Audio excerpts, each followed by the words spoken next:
ಇವತ್ತು ತುಂಬಾ ಉಪಯೋಗ ಆಗುವಂತಹ ಹಾಗೆ ಅಷ್ಟೇ ಆರೋಗ್ಯಕರವಾದಂತಹ ಒಂದು ಉಂಡೆ ರೆಸಿಪಿನ ನಾನು ನಿಮ್ಮೊಂದಿಗೆ ಶೇರ್ ಮಾಡ್ಕೋತಾ ಇದ್ದೀನಿ. ಎಲ್ಲರಿಗೂ ನಮಸ್ಕಾರ. Welcome to Povi's logs. ಇವತ್ತಿನ ರೆಸಿಪಿ ಬಾಣಂತಿಯರಿಗೆ ಹಾಗೂ ಋತುಮತಿ ಆದವರಿಗೆ ಕೊಡುವಂತಹ ಕೊಬ್ಬರಿ ಉಂಡೆ. ಇದನ್ನು ಮಾಡೋದಕ್ಕೆ ಮೊದಲು ನಾನಿಲ್ಲಿ 1 kgಯಷ್ಟು ಒಣ ಕೊಬ್ಬರಿಯನ್ನು ಈ ರೀತಿಯಾಗಿ ತುರಿದು ಇಟ್ಕೊಂಡಿದ್ದೀನಿ. ಇದರಲ್ಲಿ ಯಾವುದೇ ರೀತಿಯಲ್ಲೂ ನೀರಿನಾಂಶ ಇರಬಾರ್ದು. ಇದು ತುಂಬ ಡ್ರೈ ಆಗಿರಬೇಕು. ನೀವಿದನ್ನು ಬೇಕಾದರೆ ಮಿಕ್ಸರ್ಗೆ ಕೂಡ ಹಾಕ್ಕೊಂಡು ಚೆನ್ನಾಗಿ ಪುಡಿ ಮಾಡ್ಕೋಬಹುದು ಅಥವಾ ಈ ರೀತಿಯಾಗಿ ತುರಿದು ಕೂಡ ಉಪಯೋಗಿಸಬಹುದು. ನಂತರ ಇದಕ್ಕೆ 1 kgಯಷ್ಟು ಬೆಲ್ಲವನ್ನು ನಾನಿಲ್ಲಿ ತಗೋತಾ ಇದ್ದೀನಿ. 1 kgಯಷ್ಟು ಒಣ ಕೊಬ್ಬರಿಗೆ 1 kgಯಷ್ಟು ಬೆಲ್ಲವನ್ನು ನೀವು ತಗೋಬೇಕಾಗುತ್ತೆ. ಕೊಬ್ಬರಿ ಮತ್ತು ಬೆಲ್ಲವನ್ನು ಎರಡೂ ಕೂಡ ಒಂದೇ ಅಳತೆಯಲ್ಲಿ ತಗೊಂಡ್ರೆ ಇದರ ರುಚಿ ತುಂಬಾ ಚೆನ್ನಾಗಿ ಬರುತ್ತೆ. ನಂತರ ಇದಕ್ಕೆ 250 ಗ್ರಾಮ್ನಷ್ಟು ಉತ್ತತ್ತಿಯನ್ನು ತಗೊಂಡಿದ್ದೀನಿ. ಹಾಗೆ 5 ರಿಂದ 6 ಏಲಕ್ಕಿ, ಹಾಗೆ 8 ರಿಂದ 10 ಲವಂಗ, 5 ರಿಂದ 6 ಕಾಳುಮೆಣಸು, ಹಾಗೆ 1 ಚಕ್ರ ಮೊಗ್ಗು, ಅರ್ಧ ಜಾಯಿಕಾಯಿ, ಹಾಗೆ ಅರ್ಧ ಅಥವಾ 1 ಇಂಚಿನಷ್ಟು ಚಕ್ಕೆ.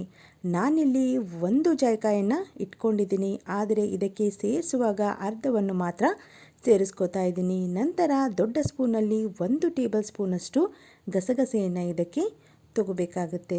ಗಸಗಸೆಯಿಂದ ಇದರ ರುಚಿ ಕೂಡ ತುಂಬಾ ಚೆನ್ನಾಗಿ ಬರುತ್ತೆ. ನೀವಿದನ್ನು ಹುರಿದು ಕೂಡ ಸೇರಿಸ್ಕೋಬಹುದು. ಅರ್ಧ ಟೇಬಲ್ ಸ್ಪೂನಷ್ಟು ಒಣಗಿದ ಶುಂಠಿ ಪುಡಿಯನ್ನು ನಾನಿಲ್ಲಿ ತಗೊಂಡಿದ್ದೀನಿ. ಶುಂಠಿಯನ್ನು ತಗೊಂಡು ಅದನ್ನು ಚೆನ್ನಾಗಿ ಈ ರೀತಿಯಾಗಿ ಕುಟ್ಟಿ ಪುಡಿ ಮಾಡ್ಕೋಬೇಕಾಗುತ್ತೆ. ಅಥವಾ ಶುಂಠಿಯನ್ನು ತುರಿದು ಬೇಕಾದರೆ ನೀವು ತಗೋಬಹುದು. ಇವೆಲ್ಲವನ್ನು ನಾವೀಗ ಒಂದು ಮಿಕ್ಸರ್ ಜಾರ್ಗೆ ಸೇರಿಸ್ಕೊಳ್ಳೋಣ. ಮೊದಲನೇದಾಗಿ ನಾನಿಲ್ಲಿ 250 ಗ್ರಾಮ್ನಷ್ಟು ಉತ್ತತ್ತಿಯನ್ನು ಮಿಕ್ಸರ್ ಜಾರ್ಗೆ ಸೇರಿಸ್ಕೋತಾ ಇದ್ದೀನಿ. ನಂತರ ಇದಕ್ಕೆ ಲವಂಗ, ಹಾಗೆ ಚಕ್ಕೆ ಮತ್ತು ಚಕ್ರಮೊಗ್ಗು, ಹಾಗೆ 5 ರಿಂದ 6 ಏಲಕ್ಕಿಯನ್ನು ಈ ರೀತಿಯಾಗಿ ಸಿಪ್ಪೆಯನ್ನು ಬಿಡಿಸ್ಕೊಂಡು ಆ ಏಲಕ್ಕಿಯನ್ನು ಅಷ್ಟೇ ಹಾಕೋತಾ ಇದ್ದೀನಿ. ನಂತರ ಇದಕ್ಕೆ ಜಾಯಿಕಾಯಿಯನ್ನು ಈ ರೀತಿಯಾಗಿ ಕುಟ್ಟಿ ಸೇರಿಸ್ಕೋತಾ ಇದ್ದೀನಿ. ಇವೆಲ್ಲವನ್ನು ಸೇರಿಸ್ಕೊಂಡು ಇದನ್ನು ನಾವು ಚೆನ್ನಾಗಿ ಪುಡಿ ಮಾಡಿ ಇಟ್ಕೋಬೇಕಾಗುತ್ತೆ.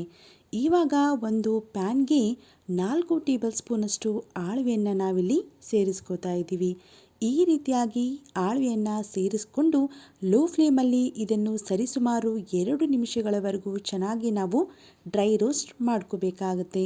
ಇದರ ಬಣ್ಣ ಸ್ವಲ್ಪ ಬದಲಾಗೋವರೆಗೂ ಇದನ್ನು ಚೆನ್ನಾಗಿ ಡ್ರೈ ರೋಸ್ಟ್ ಮಾಡಿಕೊಂಡು ನಂತರ ಇದನ್ನು ಸ್ವಲ್ಪ ತಣ್ಣಗಾಗಲು ಬಿಡಬೇಕು. ಆಳವೆಯನ್ನು ಚೆನ್ನಾಗಿ ಡ್ರೈ ರೋಸ್ಟ್ ಮಾಡಿದ ಮೇಲೆ ಅದನ್ನು ಇವಾಗ ಒಂದು ಕಡೆ ಎತ್ತಿಟ್ಕೊಳ್ಳೋಣ. ನಂತರ ಇವಾಗ ಅದೇ ಪ್ಯಾನ್ಗೆ ನಾನಿಲ್ಲಿ 1 ಟೇಬಲ್ ಸ್ಪೂನಷ್ಟು ಅಂಟನ್ನು ತಗೊಂಡಿದ್ದೀನಿ. ನೀವು ಕಿರಾಣಿ ಸ್ಟೋರ್ಗಳಲ್ಲಿ ಹೋಗಿ ಅಂಟು ಅಂತ ಕೇಳಿದರೆ ಖಂಡಿತ ನಿಮಗೆ ಇದು ಸಿಗುತ್ತೆ. ಈ ರೀತಿಯಾಗಿ 1 ಟೇಬಲ್ ಸ್ಪೂನಷ್ಟು ಅಂಟನ್ನು ತಗೊಂಡು ನಂತರ ಇವಾಗ ಅದೇ ಪ್ಯಾನ್ಗೆ ಸರಿಸುಮಾರಾಗಿ 2 ರಿಂದ 3 ಟೇಬಲ್ ಸ್ಪೂನಷ್ಟು ತುಪ್ಪವನ್ನು ಇದಕ್ಕೆ ಸೇರಿಸ್ಕೋಬೇಕಾಗುತ್ತೆ. ನಾನಿಲ್ಲಿ 2 ದೊಡ್ಡ ಸ್ಪೂನಲ್ಲಿ ತುಪ್ಪವನ್ನು ತಗೋತಾ ಇದ್ದೀನಿ.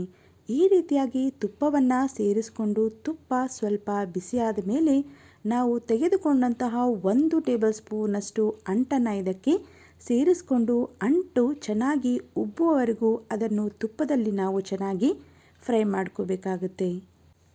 ಈ ರೀತಿಯಾಗಿ ಅಂಟನ್ನು ತುಪ್ಪದಲ್ಲಿ ಚೆನ್ನಾಗಿ ಫ್ರೈ ಮಾಡ್ಕೊಂಡ್ಮೇಲೆ ಅದನ್ನು ಒಂದು ತಟ್ಟೆಗೆ ತೆಗೆದಿಟ್ಟು ಸ್ವಲ್ಪ ಹೊತ್ತು ತಣ್ಣಗಾಗಲು ಬಿಡಬೇಕು. ನಂತರ ಒಂದು ಅಗಲವಾದಂತಹ ಪಾತ್ರೆಗೆ ಈ ರೀತಿಯಾಗಿ 1 kgಯಷ್ಟು ತುರಿದಿರುವಂತಹ ಒಣ ಕೊಬ್ಬರಿಯನ್ನು ಸೇರಿಸ್ಕೊಳ್ಳಿ. ನಂತರ ಇದಕ್ಕೆ ನಾವು ಈ ಮೊದಲೇ ಮಿಕ್ಸರ್ ಜಾರ್ನಲ್ಲಿ ಪುಡಿ ಮಾಡಿ ಇಟ್ಟಂತಹ ಮಿಶ್ರಣವನ್ನು ಕೂಡ ಇದಕ್ಕೆ ಸೇರಿಸ್ಕೋಬೇಕಾಗುತ್ತೆ. ನಂತರ ಇದಕ್ಕೆ ಹುರಿದಂತಹ ಆಳವೆಯನ್ನು ಕೂಡ ಸೇರಿಸ್ಕೊಳ್ಳಿ. ಹಾಗೆಯೇ ಇದಕ್ಕೆ ತುಪ್ಪದಲ್ಲಿ ಹುರಿದಂತಹ ಅಂಟನ್ನು ಕೂಡ ಇದಕ್ಕೆ ಸೇರಿಸ್ಕೋಬೇಕಾಗುತ್ತೆ. ನಂತರ ಇವೆಲ್ಲವನ್ನು ಚೆನ್ನಾಗಿ ಮಿಕ್ಸ್ ಮಾಡ್ಕೊಳ್ಳಿ. ಎಲ್ಲವೂ ಕೂಡ ಚೆನ್ನಾಗಿ ಹೊಂದಿಕೊಳ್ಳುವವರೆಗೂ ಇವುಗಳನ್ನು ಚೆನ್ನಾಗಿ ಈ ರೀತಿಯಾಗಿ ಒಂದು ಸ್ಪೂನಿನ ಸಹಾಯದಿಂದ ಚೆನ್ನಾಗಿ ಮಿಕ್ಸ್ ಮಾಡ್ಕೋಬೇಕಾಗತ್ತೆ. ಇದನ್ನು ಈ ರೀತಿಯಾಗಿ ಚೆನ್ನಾಗಿ ಎಲ್ಲವನ್ನು ಮಿಕ್ಸ್ ಮಾಡಿದ ಮೇಲೆ ಆ ಕಡೆ ನಾವು ಒಂದು ಪಾತ್ರೆಯಲ್ಲಿ ಬೆಲ್ಲವನ್ನು ಕರಗೋದಕ್ಕೆ ಇಡಬೇಕಾಗತ್ತೆ.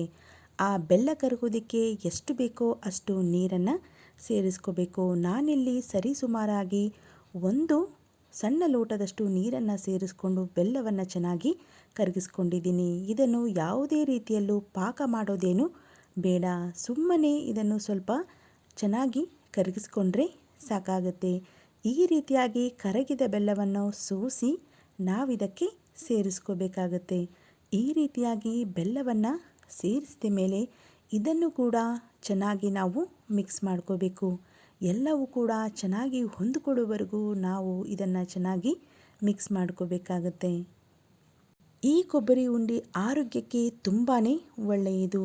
ಇದನ್ನು ಬಾಣಂತಿಯರಿಗೆ ಪ್ರತಿನಿತ್ಯ 1 ಅಥವಾ 2 ನಾವು ಕೊಡುತ್ತಾ ಬಂದರೆ ಅವರ ಆರೋಗ್ಯ ಕೂಡ ತುಂಬ ಚೆನ್ನಾಗಿ ಇರುತ್ತೆ. ಅದೇ ರೀತಿಯಲ್ಲೂ ಕೂಡ ಋತುಮತಿ ಆದವರಿಗೂ ಕೂಡ ಈ ಉಂಡೆಯನ್ನು ಕೊಡಬಹುದು. ಅವರಷ್ಟೇ ಅಲ್ಲದೆ ಇದನ್ನು ಯಾರು ಬೇಕಾದರೂ ಕೂಡ ಪ್ರತಿನಿತ್ಯನೂ ಕೂಡ ತಿನ್ನಬಹುದು. ನಂತರ ಇದಕ್ಕೆ ನಾವು ಈ ಮೊದಲೇ ಇಟ್ಟಂತಹ 1 ಟೇಬಲ್ ಸ್ಪೂನಷ್ಟು ಗಸಗಸೆ ಹಾಗೆ ಒಣ ಶುಂಠಿ ಪುಡಿಯನ್ನು ಕೂಡ ಇದಕ್ಕೆ ಸೇರಿಸ್ಕೋಬೇಕಾಗತ್ತೆ. ಇವೆಲ್ಲವನ್ನು ಹಾಕಿ ಇವುಗಳನ್ನು ಕೂಡ ಚೆನ್ನಾಗಿ ಮಿಕ್ಸ್ ಮಾಡಿಕೊಂಡು ಇದನ್ನು ಎಲ್ಲವೂ ಹೊಂದಿಕೊಳ್ಳುವಂತೆ ಚೆನ್ನಾಗಿ ಮಿಕ್ಸ್ ಮಾಡಿ ನಾವು ನಂತರ ಉಂಡೆಯನ್ನು ಕಟ್ಟಬೇಕಾಗತ್ತೆ. ನೀವಿಲ್ಲಿ ನೋಡ್ತಾ ಇರ್ಬೋದು, ಎಲ್ಲವೂ ಕೂಡ ಇವಾಗ ಚೆನ್ನಾಗಿ ಹೊಂದ್ಕೊಂಡಾಗಿದೆ. ಈ ರೀತಿಯಾಗಿ ಕೈಯಲ್ಲಿ ಇದನ್ನು ಇನ್ನೊಂದು ಸಲ ಚೆನ್ನಾಗಿ ಮಿಕ್ಸ್ ಮಾಡಿಕೊಂಡು ಇವಾಗ ಉಂಡೆಯನ್ನು ಕಟ್ಟಬೇಕು. ಈ ರೀತಿಯಾಗಿ ನಿಮಗೆ ಯಾವ ಸೈಜ್ ಬೇಕೋ ಆ ಸೈಜಲ್ಲಿ ನಾವು ಉಂಡೆಯನ್ನು ಕಟ್ಕೋಬಹುದು. ನೀವು ಬೆಲ್ಲವನ್ನು ಹಾಕಿದ ಮೇಲೆ ಎಲ್ಲವೂ ಕೂಡ ಉಂಡೆಯನ್ನು ಕಟ್ಟೋದಕ್ಕೆ ಸರಿಯಾಗುತ್ತೆ. ಹಾಗೆಯೇ ಮಧ್ಯ ಮಧ್ಯ ಕೂಡ ಈ ರೀತಿಯಾಗಿ ಸ್ವಲ್ಪ ಸ್ವಲ್ಪವೇ ತುಪ್ಪವನ್ನು ಸೇರಿಸ್ಕೊಳ್ತಾ ನಾವು ಉಂಡೆಯನ್ನು ಕಟ್ಟಬೇಕು. ನಾನಿಲ್ಲಿ ದೊಡ್ಡ ಸ್ಪೂನಲ್ಲಿ 2 ಸ್ಪೂನಷ್ಟು ತುಪ್ಪವನ್ನು ಸೇರಿಸ್ಕೊಂಡು ಈ ರೀತಿಯಾಗಿ ಎಲ್ಲವನ್ನು ಚೆನ್ನಾಗಿ ಮಿಕ್ಸ್ ಮಾಡ್ಕೋತಾ ಇದ್ದೀನಿ. ತುಪ್ಪ ಎಲ್ಲದಕ್ಕೂ ಚೆನ್ನಾಗಿ ಹೊಂದ್ಕೋಬೇಕು. ಅಲ್ಲಿವರೆಗೂ ಇದನ್ನು ಚೆನ್ನಾಗಿ ಈ ರೀತಿ ಕೈಯಲ್ಲಿ ಮಿಕ್ಸ್ ಮಾಡ್ಕೊಳ್ಳಿ. ತುಪ್ಪ ಎಲ್ಲದಕ್ಕೂ ಚೆನ್ನಾಗಿ ಅಂಟಿದ ಮೇಲೆ ಉಂಡೆಯನ್ನು ಕಟ್ಟೋದಕ್ಕೆ ನಾವು ಸ್ಟಾರ್ಟ್ ಮಾಡ್ಕೋಬೇಕಾಗತ್ತೆ. ನೀವಿಲ್ಲಿ ನೋಡ್ತಾ ಇರ್ಬೋದು, ಈ ರೀತಿಯಾಗಿ ಕೈಯಲ್ಲಿ ಚೆನ್ನಾಗಿ ಅದನ್ನು ಮಿಕ್ಸ್ ಮಾಡಿಕೊಂಡು ಉಂಡೆಯನ್ನು ಕಟ್ಟಬೇಕು. ನಾನು ಇಲ್ಲಿ ಈ ರೀತಿಯಾಗಿ ಮೀಡಿಯಮ್ ಸೈಜಲ್ಲಿ ಉಂಡೆಯನ್ನು ಕಟ್ಕೋತಾ ಇದ್ದೀನಿ. 1 kg ಕೊಬ್ಬರಿ ಹಾಗೆ 1 kg ಬೆಲ್ಲಕ್ಕೆ ಈ ಅಳತೆಯಲ್ಲಿ ನಾವು ಸರಿಸುಮಾರು 30ರಿಂದ 35 ಉಂಡೆಗಳನ್ನು ಕಟ್ಕೋಬಹುದು. ಇದು ಸರಿಸುಮಾರು 1 ತಿಂಗಳವರೆಗೂ ಆಗುತ್ತೆ. ಹಾಗೆಯೇ ಇದನ್ನು ನೀವು ಏರ್ ಟೈಟ್ ಕಂಟೈನರಲ್ಲಿಯೇ ಹಾಕಿಡಬೇಕು ಅಂತ ಏನಿಲ್ಲ. ನೀವು ಯಾವುದರಲ್ಲೇ ಇಟ್ಟರೂ ಇದನ್ನು ಕೆಡದಂತೆ 1 ತಿಂಗಳವರೆಗೂ ನಾವು ಇಟ್ಕೊಂಡು ತಿನ್ನಬಹುದು. ಪ್ರತಿನಿತ್ಯ ಈ ಉಂಡೆಗಳನ್ನು ಕೊಡುವಾಗ ಜೊತೆಗೆ 1 ಅಥವಾ 2 ಟೇಬಲ್ ಸ್ಪೂನಷ್ಟು ತುಪ್ಪವನ್ನು ಸೇರಿಸಿ ಕೊಡುವುದರಿಂದ ಇದರ ರುಚಿ ತುಂಬಾ ಚೆನ್ನಾಗಿ ಇರುತ್ತೆ. ಹಾಗೆ ಆರೋಗ್ಯಕ್ಕೂ ಕೂಡ ತುಂಬಾ ಒಳ್ಳೆಯದು. ನಾನಿಲ್ಲಿ ತಗೊಂಡಂತಹ ಅಳತೆಗೆ ಸರಿಸುಮಾರಾಗಿ 35 ಉಂಡೆಗಳನ್ನು ಮಾಡಿಕೊಂಡಿದ್ದೀನಿ. ಈ ರೆಸಿಪಿ ನಿಮಗೆ ತುಂಬಾ ಉಪಯೋಗ ಆಗುತ್ತೆ ಅಂತ ಅಂದ್ಕೊಂಡಿದ್ದೀನಿ. ಈ ರೆಸಿಪಿ ನಿಮಗೆ ಇಷ್ಟ ಆದರೆ ಹಾಗೆ ಇದರಿಂದ ನಿಮಗೆ ಉಪಯೋಗ ಆಯಿತು ಅಂತ ಅನಿಸಿದರೆ ನಮಗೊಂದು ಕಮೆಂಟ್ ಮಾಡಿ ತಿಳಿಸಿ. ಹಾಗೆ ಇನ್ನಷ್ಟು ಹೆಚ್ಚಿನ ರುಚಿಯಾದಂತಹ ರೆಸಿಪಿಗಳಿಗಾಗಿ ನಮ್ಮ ಚಾನಲ್ಗೆ ಸಬ್ಸ್ಕ್ರೈಬ್ ಮಾಡ್ಕೊಳ್ಳಿ. ಹಾಗೆ ಈ ವಿಡಿಯೋನ ನಿಮ್ಮ ಫ್ರೆಂಡ್ಸ್ ಆ್ಯಂಡ್ ಫ್ಯಾಮಿಲಿ ಮೆಂಬರ್ಸ್ಗೂ ಕೂಡ ಶೇರ್ ಮಾಡಿ. ಅವ್ರಿಗೂ ಕೂಡ ಇದು ಉಪಯೋಗವಾಗಬಹುದು. Thanks for watching.